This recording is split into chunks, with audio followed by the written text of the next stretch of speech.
Covalent bond दो प्रकार के होगा, सहसंयोजक बंधन दो प्रकार के होगा। एक को बोलेंगे हम लोग नॉन पोलर कोवैलेंट बॉन्ड और दूसरे को बोलेंगे पोलर कोवैलेंट बॉन्ड। तो नॉन पोलर कोवैलेंट बॉन्ड कब बोलेंगे? When bond formed between to similar atom, दो समान परमाणुओं के बीच में इलेक्ट्रॉनों की साझेदारी से बंधन का निर्माण होगा, तो उन्हें हम बोलेंगे नॉन पोलर कोवैलेंट बॉन्ड। जैसे देखो यहाँ पे H2 तो हाइड्रोजन हाइड्रोजन सेम एटम है, N2 nitrogen nitrogen similar atom है, और 2 ऑक्सीजन ऑक्सीजन समान परमाणु है। तो जब परमाणु सिमिलर है तो इनके बीच इलेक्ट्रॉनों के साझेदारी से जो सहसंयोजक बंधन बनेगा, कोवैलेंट बॉन्ड बनेगा, उसे हम नॉन पोलर कोवैलेंट बॉन्ड बोलेंगे। और पोलर कोवैलेंट बॉन्ड क्या होगा?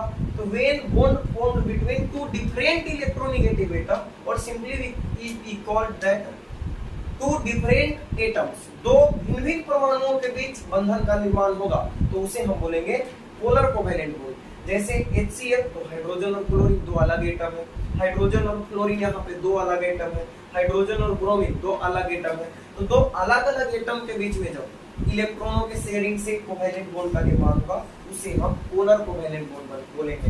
मींस अपने कोवैलेंट बॉन्ड दो प्रकार के हो गए, ठीक है, नॉन पोलर और पोलर कोवैलेंट बॉन्ड। अब देखते हैं हम लोग बच्चों ये नॉन पोलर क्या होता है और पोलर का मतलब क्या होता है, दोनों का अर्थ क्या होता है। तो पढ़ते हैं यहाँ से आगे, आप जल्दी से इसे लिख लीजिए।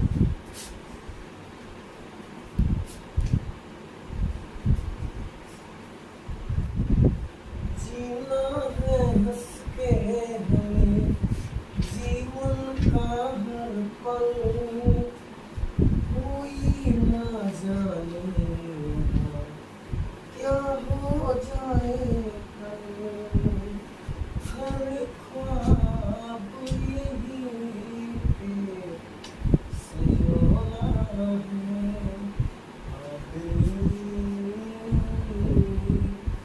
खिलौना है।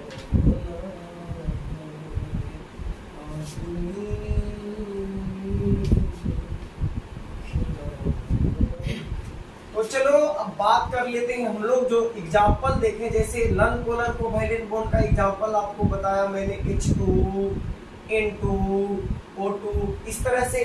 और पोलर कोवैलेंट बॉन्ड में हम लोग देखे थे HCl है, HF है, HBr है, इस तरह के H2O है, इस तरह के मॉलिक्यूल थे, और इसमें इस तरह के मॉलिक्यूल थे। अब बात करते हैं कि इससे नॉन पोलर क्यों बोलते हैं और इसे पोलर क्यों बोलते हैं। ध्यान से समझना बच्चों, हम एग्जांपल लेते हैं हाइड्रोजन का। तो देखो हाइड्रोजन के बीच बॉन्ड कैसे बनेगा भैया? तो हाइड्रोजन के आउटर मोस्ट सेल का एक इलेक्ट्रॉन, बेचारा के पास एक ही इलेक्ट्रॉन होता है, तो जो है वो आउटर मोस्ट सेल का ही है, और इस हाइड्रोजन का एक इलेक्ट्रॉन, दोनों आपस में किया शेयरिंग। शेयरिंग करने के बाद क्या हो गया? इनके बीच बन गया सिंगल, ठीक है, सिंगल बॉन्ड। अब देखो कहानी ऐसा है कि दोनों भाई जब तक इनके बीच पटरी खाया तब तक दोनों साथ में रहेंगे, ठीक है। दोनों का कुंजी भी बराबर लगा है, एक एक इलेक्ट्रॉन दोनों शेयरिंग में डाल के और बॉन्ड का निर्माण किए हैं। अब देखो ऐसा होता है कि किसी एक भाई का हो जाता है शादी। अब शादी होता है तो शादी होने के बाद तो भैया अधिकांश घर टूट ही जाते हैं। तो यहाँ पे सब नहीं टूटते हैं। तो यहाँ पे मान लो कि अब किसी एक का हो गया शादी।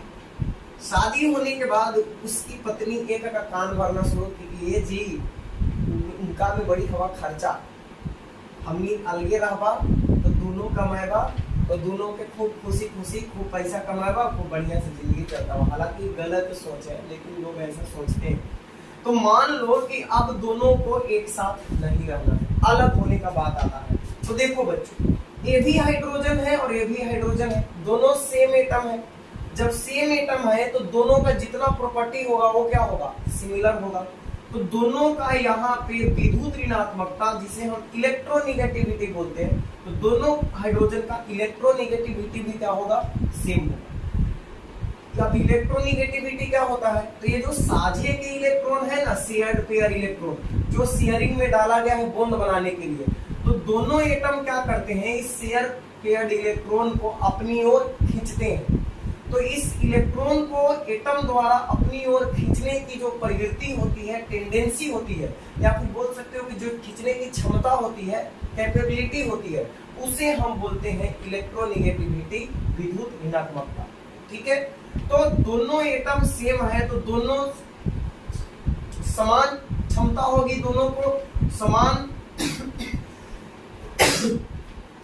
सिमिलर इलेक्ट्रोनिगेटिविटी होगी, जिसकी वजह से दोनों इलेक्ट्रॉन को बराबर खींचेंगे। और जब अलग होने का बारी आएगा तो एक इलेक्ट्रॉन ए खींच लेगा और एक अपना इलेक्ट्रॉन ए ले लेगा और दोनों यहाँ से अलग हो जाएंगे। तो जब दोनों एक एक इलेक्ट्रॉन डाले थे शेयरिंग में और दोनों अपना अपना इलेक्ट्रॉन लेके अलग हो जाएंगे बच्चों, तो किसी पे कोई आवेश नहीं आएगा, ना कोई लाभ में ना कोई हानि में, ना कोई पॉजिटिव ना कोई निगेटिव। तो यहाँ पे चार्ज क्या होगा, जीरो, और यहाँ पे भी चार्ज क्या होगा, जीरो, यानी इस पे कोई चार्ज नहीं होगा। ये जो होगा ये न्यूट्रल होगा, न्यूट्रल, उदासीन। ये जो परमाणु होगा वो न्यूट्रल होगा। ठीक है, न्यूट्रल। तो दोनों पे में से किसी पे कोई चार्ज नहीं होगा। और इस तरह के जो बॉन्ड होते हैं इसी को हम बोलते हैं नॉन पोलर। क्या बोलते हैं, नॉन पोलर। ये जो बॉन्ड हुआ इसे बोलेंगे नॉन पोलर कोवैलेंट बॉन्ड, अध्रुवीय सहसंयोजक बंध, अध्रुवीय सहसंयोजक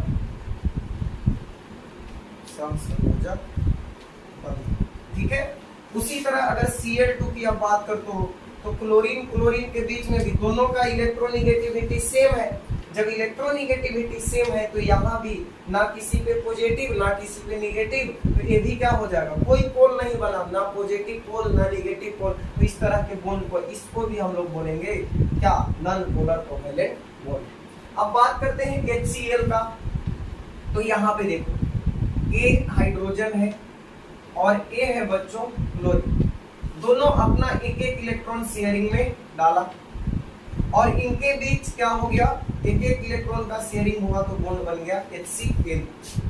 अब देखो बॉन्ड तो बन गया, शेयरिंग से ये बॉन्ड बना लिए, लेकिन होता क्या है कि ये क्लोरीन जो है थोड़ा बेईमान टाइप का। क्या, बेईमान टाइप का। अब यहाँ पे बेईमानी से क्या मतलब, पहले भी मैंने आपको बताया है कि बेईमानी से आप मतलब समझना इलेक्ट्रोनिगेटिविटी से। जो बेईमान लोग होते हैं क्या करते हैं, सारी संपत्ति को अपनी तरफ खींचने का प्रयास करते हैं। दो भाई है, एक बेईमान है तो क्या करेगा, चाहेगा कि जितना पैसा कमाए वो सब अपनी तरफ अपने लुगाई को देते जाए। ठीक है, तो यहाँ पे भी वही होगा। ये बेचारा हाइड्रोजन सीधा साधा सा आदमी और एक क्लोरीन खा रहा पक्का बेईमान। तो पक्के बेईमान से क्या मतलब हुआ कि जिनकी इलेक्ट्रोनिगेटिविटी अधिक होती है। कौन कौन ऐसे हैं जो पक्के बेईमान है भाई, तो देखो क्लोरीन हो गया, उसके बाद ऑक्सीजन हो गया, क्लोरीन हो गया, नाइट्रोजन हो गया, उसके बाद फिर बात कर सकते हो आप ब्रोमीन हो गया, आयोडीन हो गया, सल्फर हो गया। ये सब जो एटम है ये सब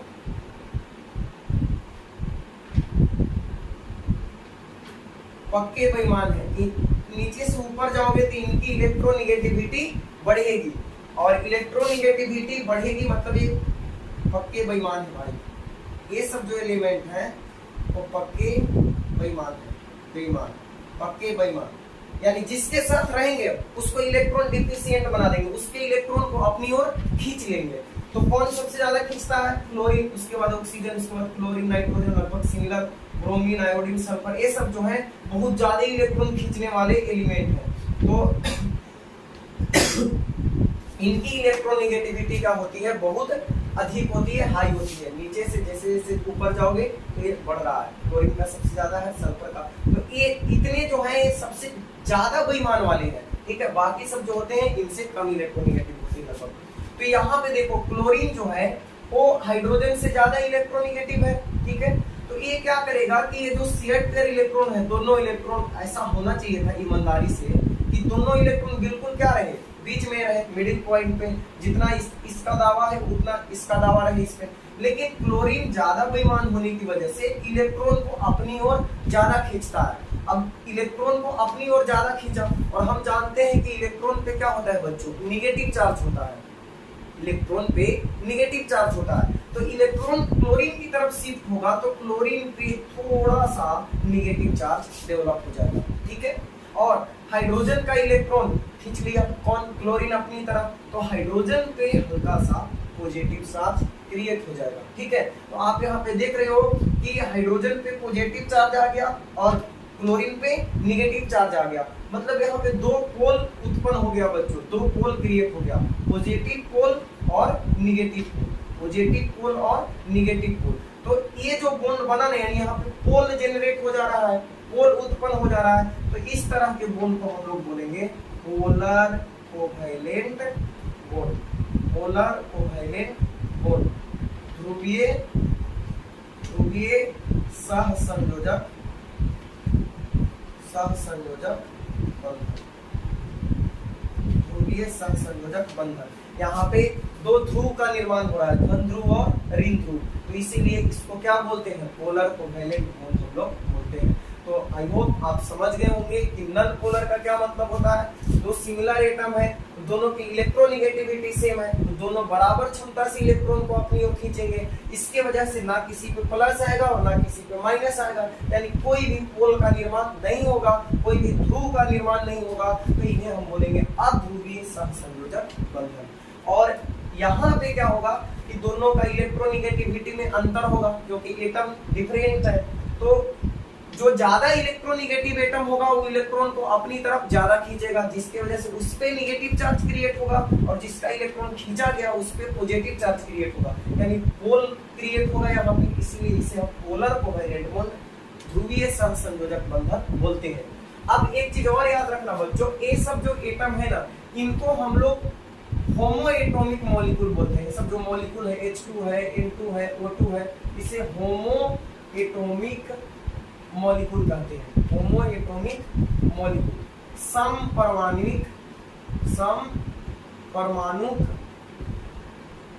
समपरमाणुक अणु, यानी ये जो अणु बने, H2 एक अणु है, मॉलिक्यूल है, N2 एक मॉलिक्यूल है, इसमें समान परमाणु है, इसलिए इसको समपरमाणुक अणु बोलते हैं। और ये सब जो बने पोलर कोवैलेंट बॉन्ड जिनमें बन रहा है, इसे हम लोग बोलते हैं hetero atomic molecules, hetero atomic molecules, यानी विषम परमाणुक अणु। यहीं पे बता दिए क्या होता है समपरमाणुक और विषम परमाणु। तो अगर मॉलिक्यूल में एक ही प्रकार के एटम होंगे तो उसे हम बोलेंगे समपरमाणुक अणु, होमो एटॉमिक मॉलिक्यूल, और अलग अलग प्रकार के एटम होंगे तो उन्हें हम बोलेंगे हेटेरो एटॉमिक मॉलिक्यूल्स। लिखिए इसको। अब हम लोग बात करते हैं कि क्या कंडीशन है जब दो एटम के बीच में कोवैलेंट बॉन्ड का निर्माण होगा। तो छोटा सा कॉन्सेप्ट है, बता देते हैं, उसके बाद फिर हम लोग पढ़ेंगे कोऑर्डिनेट बॉन्ड। लिख लीजिए इसको।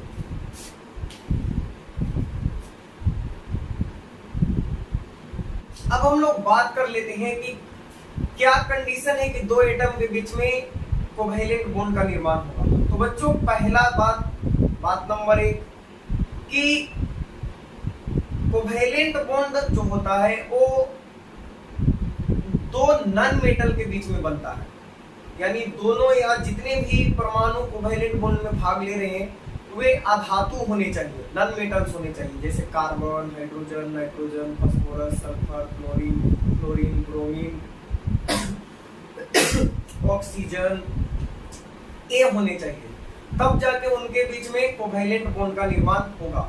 और नहीं तो अगर आप एक मेटल ले लेते हो धातु और दूसरा नॉन मेटल ले लेते हो, तो मेटल तो इलेक्ट्रोपॉजिटिव होते हैं और नॉन मेटल इलेक्ट्रोनेगेटिव, तो मेटल क्या करेगा, अपना इलेक्ट्रॉन डोनेट कर देगा नॉन मेटल को, तो वहां पे फिर आयनिक बंधन बन जाएगा, जो हम लोग पहले कर चुके हैं। तो कोवैलेंट बॉन्ड जो बनता है वो सामान्यतः दो अधातुओं के बीच में बनता है या दो से अधिक नॉन मेटल्स के बीच में बनता है, पहली बात।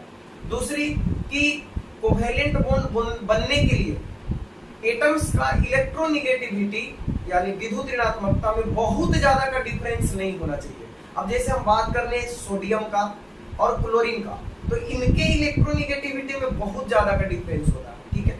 लेकिन जो कोवैलेंट बॉन्ड बनते हैं वो लगभग सिमिलर इलेक्ट्रोनेगेटिविटी होनी चाहिए, बहुत ज्यादा का डिफरेंस होना चाहिए, हो सकता है लेकिन बहुत ज्यादा नहीं होना चाहिए।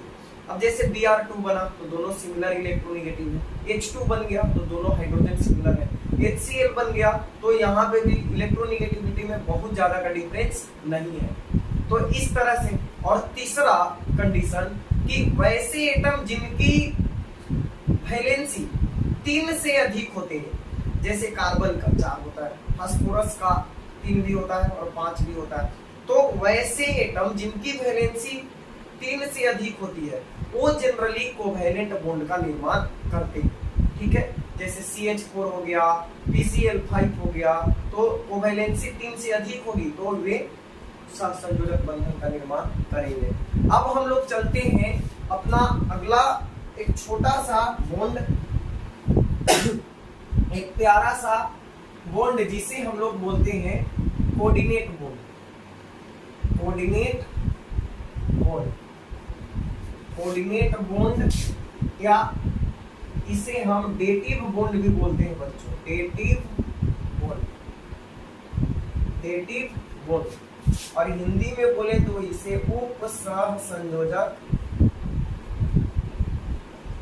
उपसहसंयोजक बंधन कहते हैं, उपसहसंयोजक बंधन। तो ये एक्चुअल में कोवैलेंट बॉन्ड का ही एक टाइप है, कोवैलेंट बॉन्ड ही से बोल सकते हो, लेकिन इसमें थोड़ा सा डिफरेंस है। डिफरेंस क्या है कि कोवैलेंट बॉन्ड में दो एटम, अगर दो एटम के बीच में कोवैलेंट बॉन्ड बन रहा है तो इस एटम का इलेक्ट्रॉन और इस एटम का इलेक्ट्रॉन, इसका एक इलेक्ट्रॉन, इसका एक इलेक्ट्रॉन शेयरिंग करेगा, या फिर इसका 2 इलेक्ट्रॉन और इसका 2 इलेक्ट्रॉन आपस में साझेदारी करेगा, या इसका 3 इलेक्ट्रॉन और इसका 3 इलेक्ट्रॉन आपस में साझेदारी करेगा, तो ये बनता है कोवैलेंट बॉन्ड। अब कोऑर्डिनेट बॉन्ड में क्या होता है बच्चों की शेयरिंग तो होता है, लेकिन शेयरिंग के दोनों इलेक्ट्रॉन किसी एक ही एटम के द्वारा दिया जाता है। एक बेचारा नंगा भूखा गरीब होता है और दूसरा जो होता है अमीर होता है। तो अमीर का मतलब यहाँ पर उसके पास इलेक्ट्रॉन की मात्रा अधिक होती है, और जो दूसरा वाला होता है वो इलेक्ट्रॉन डिफिशिएंट होता है, उसके पास इलेक्ट्रॉन की कमी होती है। तो जो इलेक्ट्रॉन रिच है वो अपना इलेक्ट्रॉन शेयरिंग में डालता है और दोनों के बीच में बॉन्ड का निर्माण होता है। ठीक है, और जो इलेक्ट्रॉन शेयरिंग में डाला गया उसे हम बोलते हैं लोन पेयर। तो चलो देखते हैं क्या होता है कोऑर्डिनेट बॉन्ड और क्या होता है लोन पेयर। तो हम लोग लिख सकते हैं कोऑर्डिनेट बॉन्ड के बारे में, the bond formed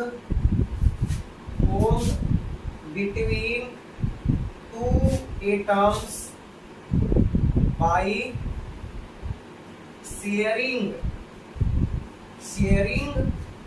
of lone pair of electron, but both electrons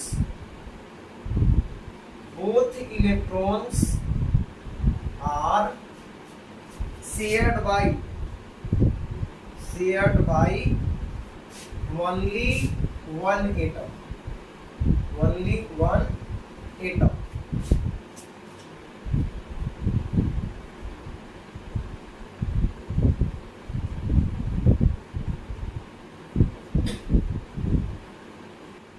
देखो बच्चों ध्यान दो, कोऑर्डिनेट बॉन्ड क्या होता है? तो देखो, the bond formed between two atoms, दो परमाणुओं के बीच बनने वाला बंधन। अब कोई जरूरी नहीं कि दो ही के बीच में बन रहा है, ये सिंपल डेफिनेशन है, दो से अधिक भी हो सकते हैं।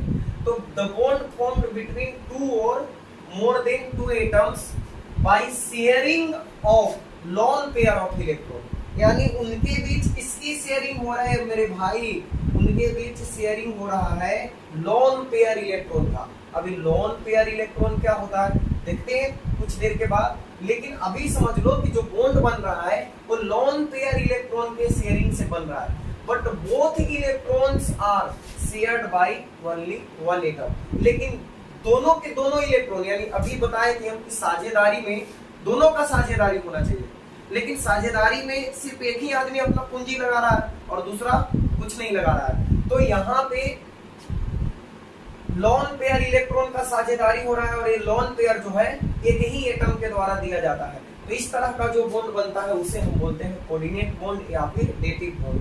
दो परमाणुओं के बीच एकाकी इलेक्ट्रॉन युग्म, एकाकी इलेक्ट्रॉन युग्म इसी का हिंदी है लॉन पेयर का, एकाकी एकाकी एकाकी। तो एकाकी इलेक्ट्रॉन युग्म लॉन पेयर के साझेदारी से बनने वाला बंधन जिसमें साझे का दोनों इलेक्ट्रॉन किसी एक ही परमाणु के द्वारा दिया जाता है। तो अब देखो कौन इलेक्ट्रॉन देगा और कौन इलेक्ट्रॉन नहीं देगा। तो देखो यहाँ पे जैसे होता क्या है कि दो एटम के बीच में बॉन्ड बनाना है बच्चों, ए और बी के बीच, ए और बी के बीच में। तो एक्चुअल में होता क्या है कि इसका जो एक जो एटम इसमें होता है इसका ऑक्टेट कंप्लीट होता है, कंप्लीट ऑक्टेट होता है इसका, कंप्लीट ऑक्टेट, इसका अष्टक पूर्ण होता है। दो एटम के बीच जो बॉन्ड बन रहा है उनमें से एक एटम ऐसा होना चाहिए जिसका ऑक्टेट कंप्लीट होना चाहिए, जिसका अष्टक पूर्ण होना चाहिए, यानी इसके बाहरी शेल में 8 इलेक्ट्रॉन कंप्लीट होना चाहिए और इसके पास इनकम्प्लीट ऑक्टेट होना चाहिए, इसका ऑक्टेट पूर्ण नहीं होगा, इनकम्प्लीट ऑक्टेट, और इसके पास 2 इलेक्ट्रॉन लेस देन ऑक्टेट होगा, ऑक्टेट से 2 इलेक्ट्रॉन कम होगा। ठीक है, तो दो तरह के एटम है, एक एटम है जिसका अष्टक कंप्लीट है, ऑक्टेट कंप्लीट है, एक दूसरा एटम है जिसके पास ऑक्टेट से 2 इलेक्ट्रॉन कम है। तो अब क्या होगा यहाँ पे कि ए अपना 2 इलेक्ट्रॉन शेयरिंग में डालेगा, ये 2 इलेक्ट्रॉन शेयरिंग में डालेगा। ठीक है, और शेयरिंग में डालने के बाद जैसे होगा क्या बच्चों कि ऐसा कभी कभी होता है कि 2 आदमी हैं, एक आदमी जो है उसके पास बहुत सारी संपत्ति है, मतलब पैसा बहुत ज्यादा है उसके पास, लेकिन वो आदमी है क्या, वो आंख का अंधा और गांठ का पूरा, मतलब समझे, मतलब धनवान तो है लेकिन मूर्ख है, उसे बिजनेस करने का अकल नहीं है, जिस बिजनेस में पैसा डालता है डूब जाता है, दिमाग ही नहीं है, बिजनेस चलाने के लिए दिमाग चाहिए। और एक ऐसा आदमी है जिसके पास पूंजी नहीं है, पैसा नहीं है, दिमाग बहुत है, तब क्या होगा, दोनों एक दूसरे से मिलेंगे और बात बनेगी। बात क्या बनेगी, देखो एक बोलेगा कि भाई हम अपना पूंजी लगाते हैं, तू अपना दिमाग लगा, और उसके बाद बिजनेस चला। अब बता, अब ये जो नया बिजनेस खड़ा होगा तो इस बिजनेस में दोनों का अधिकार बराबर होगा कि नहीं, बिल्कुल बराबर होगा, क्योंकि अगर इसका पैसा नहीं रहता तो बिजनेस खड़ा नहीं होता और इसका दिमाग नहीं रहता तो भी खड़ा नहीं होता। तो ऐसे मान के यहाँ पे कर सकते हो कि इसी तरह का कुछ बॉन्ड यहाँ भी बन रहा है कि एक जो है गरीब है और दूसरा अमीर है, और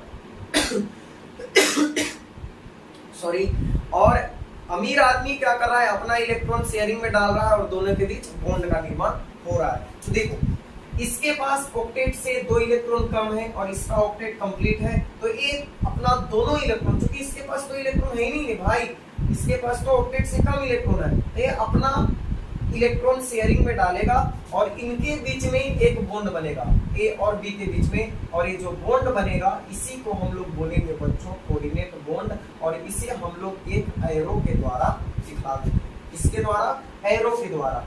ये एरो रिप्रेजेंट कर रहा है कि ए अपना इलेक्ट्रॉन शेयरिंग में डाला है, यानी ए का इलेक्ट्रॉन इसको मिल रहा है, बी को। अब ऐसा नहीं है आयनिक बॉन्ड की तरह कि ए ने अपना इलेक्ट्रॉन निकाल के बी को दे दिया, भैया लो अब सरक लो यहाँ से, ऐसा नहीं है, इन्होंने शेयरिंग में डाला है इलेक्ट्रॉन को, यानी दोनों के पास एक इलेक्ट्रॉन रहेगा। ठीक है, तो बॉन्ड बनेगा। ये एरो सिर्फ ये बता रहा है कि शेयरिंग में दोनों इलेक्ट्रॉन किसने डाला है, ए डाला है, तो इस तरह से हम दिखाते हैं। तो इस तरह का जो बॉन्ड होगा इसी को हम लोग बोलेंगे, ये जो बॉन्ड बना जिसे हम एरो से दिखा रहे हैं ये वाला नहीं है, तो ये जो बॉन्ड हुआ इसे हम बोलेंगे कोऑर्डिनेट, कोऑर्डिनेट। तो ये तो हुआ एक हाइपोथेटिकल, इसका एग्जांपल। अब हम लोग कुछ कंपाउंड लेके और देखते हैं, बनाते हैं कैसे कोऑर्डिनेट बॉन्ड का निर्माण होता है। तो पहले आप लोग इतना लिखो,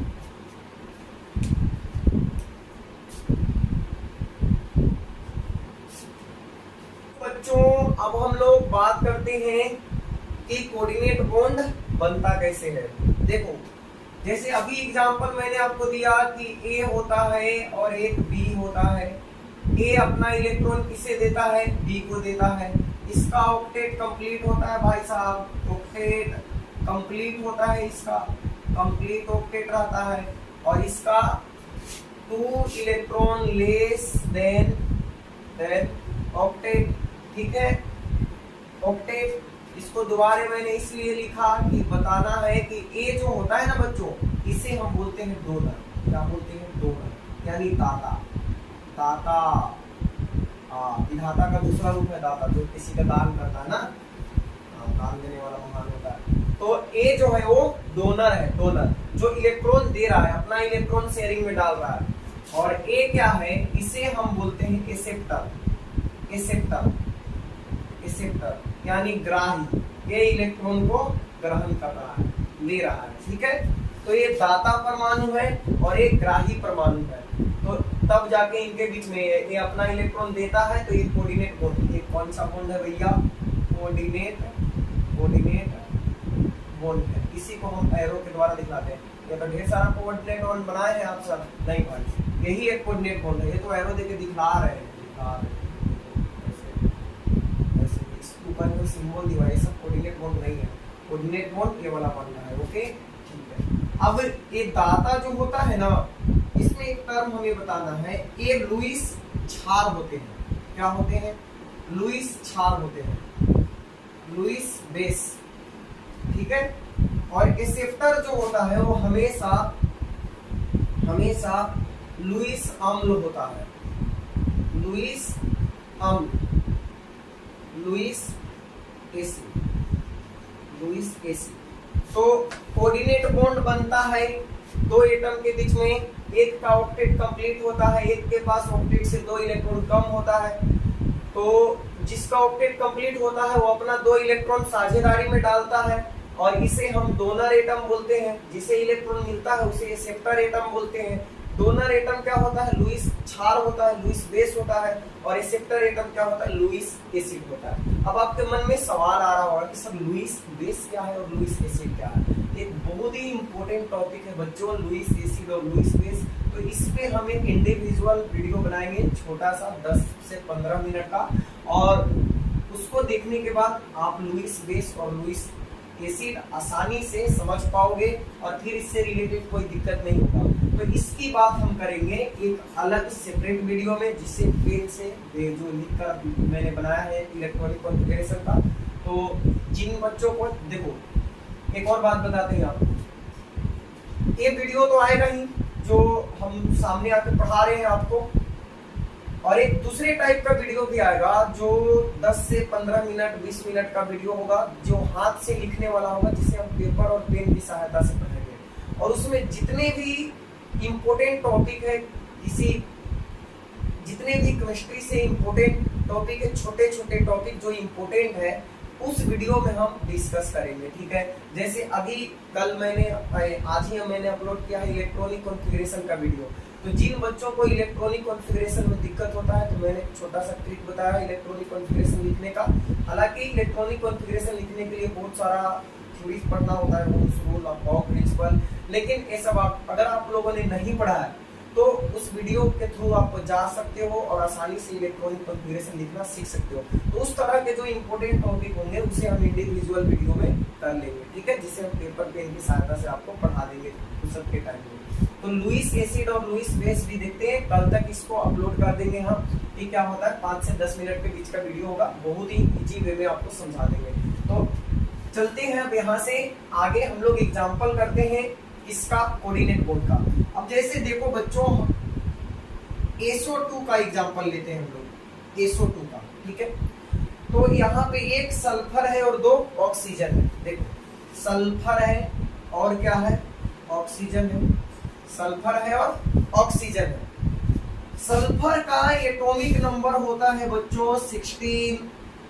तो यहाँ पे 2, 8 और 6 होगा, यानी इसका वैलेंस इलेक्ट्रॉन कितना है? 6 है। ऑक्सीजन का एटॉमिक नंबर 8 होता है, तो इसका भी 2 और 6 होगा, इसका वैलेंस इलेक्ट्रॉन 6 होगा।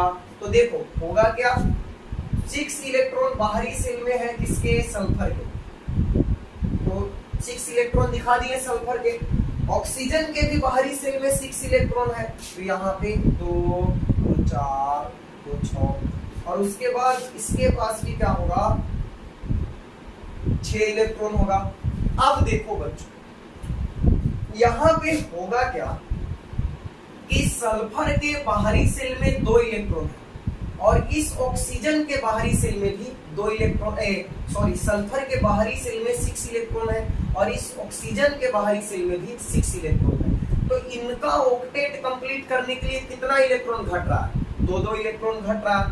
तो ये क्या करेंगे कि अपने 2-2 इलेक्ट्रॉन का साझेदारी करेंगे, ठीक है। तो ये ऑक्सीजन जो है इस सल्फर के 2 इलेक्ट्रॉन के साथ साझेदारी कर लेगा, ठीक है, और ये ऑक्सीजन इस सल्फर के 2 इलेक्ट्रॉन के साथ साझेदारी, समझ रहे हो? तो इनके बीच क्या हो गया? 2-2 इलेक्ट्रॉन का साझेदारी हो गया। अब क्या होगा? अब यहाँ पे होगा ये कि इस ऑक्सीजन का ऑक्टेट कंप्लीट हो गया और इस सल्फर का भी ऑक्टेट कंप्लीट हो गया। 2, 2, 4, 2, 6 और 2, 8। सल्फर का अष्टक पूरा हो गया और ऑक्सीजन का भी 2, 2, 4, 2, 6 और 2, 8 अष्टक पूरा हो गया। तो अब इस सल्फर को और इलेक्ट्रॉन की आवश्यकता नहीं है। अब इसके इलेक्ट्रॉन से, इस ऑक्सीजन के इलेक्ट्रॉन से इस सल्फर को कोई मतलब नहीं है क्योंकि इसका ऑक्टेट कंप्लीट हो चुका है, ठीक है बच्चों। तो अब होगा क्या? यहाँ पे देखो, यहाँ पे आप देख रहे हो कि ये जो इलेक्ट्रॉन है ये बॉन्डिंग में भाग लिया है, ये शेयरिंग में भाग लिया है, लेकिन ये जो 4 इलेक्ट्रॉन है क्या ये बॉन्डिंग में भाग लिया? नहीं लिया। ये 4 इलेक्ट्रॉन साझेदारी में भाग नहीं लिया है। तो ये जो इलेक्ट्रॉन हुआ ना यहाँ पे, जहां पे हम स्टार लगा रहे हैं, देखना स्टार लगा रहे हैं, ये दोनों इलेक्ट्रॉन और ये दोनों इलेक्ट्रॉन, ये स्टार वाला जो इलेक्ट्रॉन है इसे हम बोलते हैं बच्चों बॉन्ड पेयर। क्या बोलते हैं? बॉन्ड पेयर, यानी बंधित युग्म जो बंधन का निर्माण करने में भाग ले रहे हैं। ये एक पेयर है जो बॉन्ड बना रहा है और ये एक पेयर है जो बॉन्ड बना रहा है इलेक्ट्रॉन का, तो इसे हम लोग बोलते हैं बॉन्ड पेयर। ये एक बॉन्ड पेयर हो गया और एक बॉन्ड पेयर हो गया, इसे हम बोलते हैं बंधित युग्म। अब आप देख रहे हो यहाँ पे ये जो ऑक्सीजन का इलेक्ट्रॉन है और ये इलेक्ट्रॉन है, इसे हम हैशटैग लगा देते हैं यहाँ पे इस तरह से, और यहाँ पे फिर यहाँ पे आप देख रहे हो ये जो इलेक्ट्रॉन है और ये इलेक्ट्रॉन है, क्या ये बॉन्ड बना रहे हैं? नहीं बना रहे हैं। तो ये जो हैशटैग वाले इलेक्ट्रॉन है इन्हें हम बोलते हैं बच्चों लोन पेयर। क्या बोलते हैं? लोन पेयर, एकाकी युग्म, यानी जो बंधन बनाने में भाग नहीं लेते हैं, जो इलेक्ट्रॉन बॉन्ड बनाने के बाद बच जाते हैं। तो अब देखो ऑक्सीजन को तो इलेक्ट्रॉन की आवश्यकता है क्योंकि इसके आउटर मोस्ट सेल में 6 ही इलेक्ट्रॉन है और यहाँ 2-2 इलेक्ट्रॉन का शेयरिंग होने के कारण सल्फर और ऑक्सीजन का ऑक्टेट कंप्लीट हो चुका है। तो सल्फर को तो अभी इस ऑक्सीजन के इलेक्ट्रॉन से कोई मतलब रहा नहीं, लेकिन ऑक्सीजन को सल्फर के इलेक्ट्रॉन से मतलब है बच्चों, क्योंकि इसका ऑक्टेट कंप्लीट नहीं है। तो अब यही लोन पेयर जो सल्फर के पास बच गया है, जो अभी तक बॉन्डिंग में भाग नहीं लिया, तो ये जो लोन पेयर है यही सल्फर क्या करेगा? यहाँ पे शेयरिंग में डाल देगा, ठीक है। तो ऑक्सीजन क्या करेगा? इस वाले सल्फर के इलेक्ट्रॉन से शेयरिंग कर लेगा। दोनों इलेक्ट्रॉन किसका है? सल्फर का है। और यहाँ पे जो बॉन्ड बनेगा इसे हम कुछ इस तरह से दिखाएंगे। देखिए सल्फर और इस ऑक्सीजन के बीच में 2-2 इलेक्ट्रॉन का शेयरिंग हुआ बच्चों। तो यहाँ पे तो क्या बन जाएगा?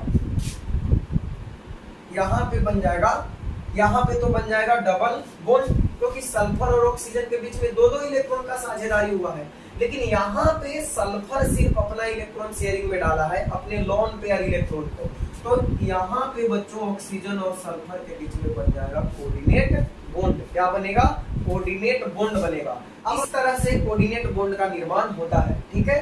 लिख लीजिए इसको, अभी और एग्जांपल करवाएंगे आपको, पूरा कॉन्सेप्ट क्लियर करेंगे हम, कुछ भी नहीं बचेगा, ठीक है। बिना समझाए छोड़ेंगे नहीं। क्या याद आ रहा है? जब तक छोड़ेंगे नहीं तब तक छोड़ेंगे नहीं। लिखो इसको, बढ़ते हैं आगे।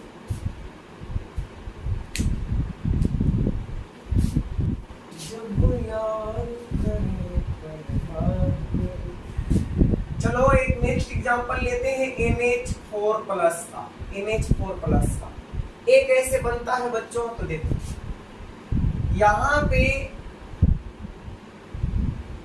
नाइट्रोजन और 4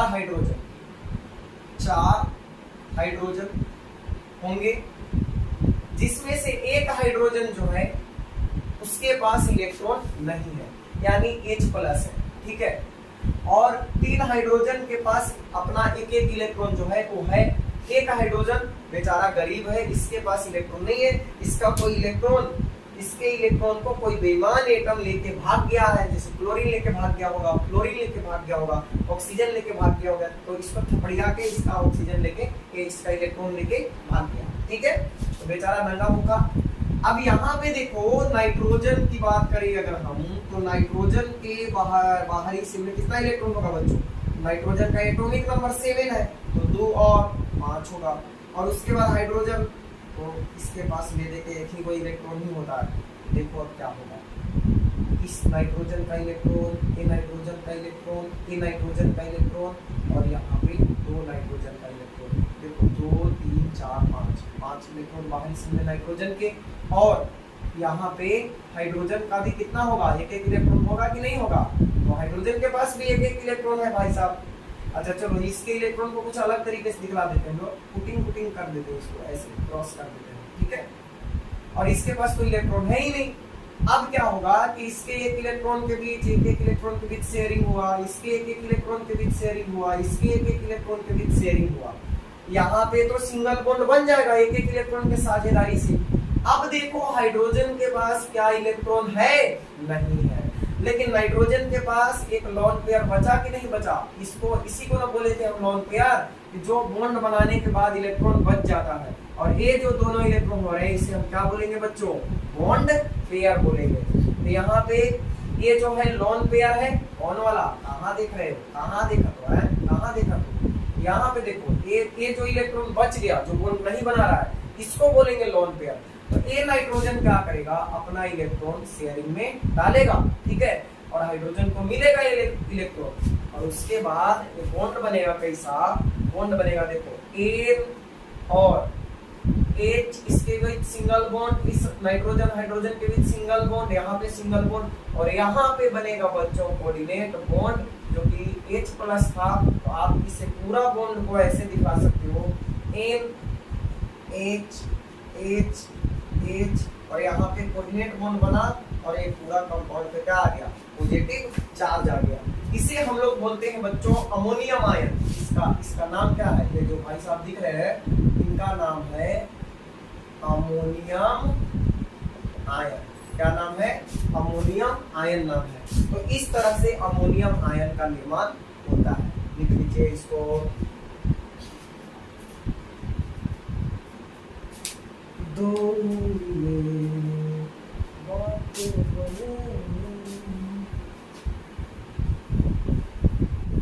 चलो मैं देता हूँ आपको SOCl2, H2SO को छोड़ो। अभी बात करते हैं हम लोग SOCl2 का। SOCl2 का नाम है बच्चों थायोनाइल क्लोराइड। क्या बोलते हैं? Thionyl chloride. ऑर्गेनिक केमिस्ट्री में बहुत काम का चीज है। तो थायोनाइल क्लोराइड का स्ट्रक्चर बनाते हैं। देखो सल्फर है, और उसके साथ कौन है? क्लोरीन है, और साथ में कौन है बच्चों? ऑक्सीजन है, ठीक है। Sulphur chlorine oxygen. अभी आप सोच रहे होंगे कि आप सल्फर को बीच में रखें, हम ऑक्सीजन को बीच में रखें तो, और क्लोरीन को रख दे तो स्ट्रक्चर बनाने का एक मेथड होता है बच्चों। आगे हम आपको बताएंगे लुईस डॉट स्ट्रक्चर। तो उसमें बताएंगे कौन सेंट्रल एटम होगा, कौन किनारे रहेगा, और कैसे कैसे स्ट्रक्चर का निर्माण होता है। तो बस धैर्य रखो, धीरे धीरे सब कुछ सीखेंगे। तो अभी हमको जानकारी था कि यहाँ पे सल्फर सेंट्रल एटम होता है, ठीक है। तो आपको भी हो जाएगा जैसे जैसे आगे बढ़ते जाओगे। जब लुईस डॉट स्ट्रक्चर पढ़ेंगे और मेथड पढ़ेंगे हम लोग कि कैसे संरचना ड्रॉ किया जाता है, तो आप भी लिखना सीख जाओगे, किसे बीच में लिखना है, किसी किनारे लिखना है। अभी चलो बात करते हैं SOCl2 का। देखो सल्फर का फिर से वही बाहरी शेल में कितना इलेक्ट्रॉन होगा? 6। तो लिख देते हैं यहाँ पे 6 इलेक्ट्रॉन, 1 2 2 4 और 2 6, ठीक है। क्लोरीन के बाहरी शेल में 7 इलेक्ट्रॉन होता है क्योंकि हैलोजन है। Atomic number 17, 2 8 7। इतना भी नहीं समझते, 2 2 4 2 6 और 1 7। यहाँ पे 2 2 4 2 6 और 1 7, ठीक है 7। और ऑक्सीजन का कितना होता है? 6 होता है। अब ये भी तो होता है 6 होता है ऑक्सीजन का। यहाँ पे यहाँ पे तो है ही नहीं कुछ, एक ऑक्सीजन है 6 होगा। अब देखो बच्चों, सल्फर के बाहरी शेल में 2 3 2 5 6 इलेक्ट्रॉन, अगर इसके एक इलेक्ट्रॉन के साथ साझेदारी कर ले और इसके एक इलेक्ट्रॉन के साथ, तो सल्फर का तो काम हो जाएगा, ऑक्टेट कंप्लीट हो जाएगा, और एक कर ही लेगा इसके साथ और इसके साथ, शेयरिंग कर लिया। अब सल्फर का ऑक्टेट कंप्लीट। अब यहाँ पे देखो क्लोरीन का भी कंप्लीट, 2 2 4 2 6 और 2 8, इस क्लोरीन का भी कंप्लीट, 2 2 4 2 6 और 2 8। अब बच गया ये बेचारा ऑक्सीजन, तो इसके पास देखो ऑक्टेट से 2 इलेक्ट्रॉन कम है, 2 2 4 2 6 ही इलेक्ट्रॉन है, ऑक्टेट से कम है। अब इन सबका ऑक्टेट हो गया कंप्लीट, तो अब ये सल्फर क्या करेगा, दया करके अपना इलेक्ट्रॉन इसे देगा, ऑक्सीजन को देगा, यानी शेयरिंग में अपना इलेक्ट्रॉन डालेगा। तो अब यहाँ पे बॉन्ड कैसा बनेगा भाई साहब, बॉन्ड बनेगा कि इनके बीच तो सिंगल बॉन्ड बनेगा, इस क्लोरीन के बीच में और सल्फर के बीच में सिंगल बॉन्ड बनेगा, लेकिन यहाँ पे बन जाएगा कोऑर्डिनेट बॉन्ड। क्या बनेगा, कोऑर्डिनेट बॉन्ड, क्योंकि सल्फर अपना इलेक्ट्रॉन शेयरिंग में डाला है। ठीक है, तो इस तरह से क्या होगा, बॉन्ड का निर्माण होगा SOCl2 का। तो ए तो हो गया कोवैलेंट बॉन्ड, ये हो गया कोवैलेंट बॉन्ड, ये भी हो गया कोवैलेंट बॉन्ड यानी सहसंयोजक बंधन, लेकिन ये जो हुआ ना, ये हो गया कोऑर्डिनेट बॉन्ड, कोऑर्डिनेट बॉन्ड। तो आई होप अब आप समझ गए होंगे कोऑर्डिनेट बॉन्ड क्या होता है, कैसे बनता है। तो चलो अब आपको कुछ हम क्वेश्चन छोड़ते हैं होमवर्क के लिए, जो खुद से आपको बना के ट्राई करना है। जैसे H3O+ हो गया, उसके बाद H2SO हो गया, H2CO3 बना लेना है, कितना बना के रखना है। ठीक है, बने तो सही है, क्योंकि अभी हम लोग स्ट्रक्चर बनाना नहीं सीखे हैं, तो खाली हम कोऑर्डिनेट बॉन्ड पढ़ा रहे थे आपको कि कोऑर्डिनेट बॉन्ड कैसे बनता है। ठीक है, जब स्ट्रक्चर लुईस डॉट स्ट्रक्चर सीख जाएंगे तो उसके बाद ये अपने से बनाने भी आपको आ जाएगा खुद से।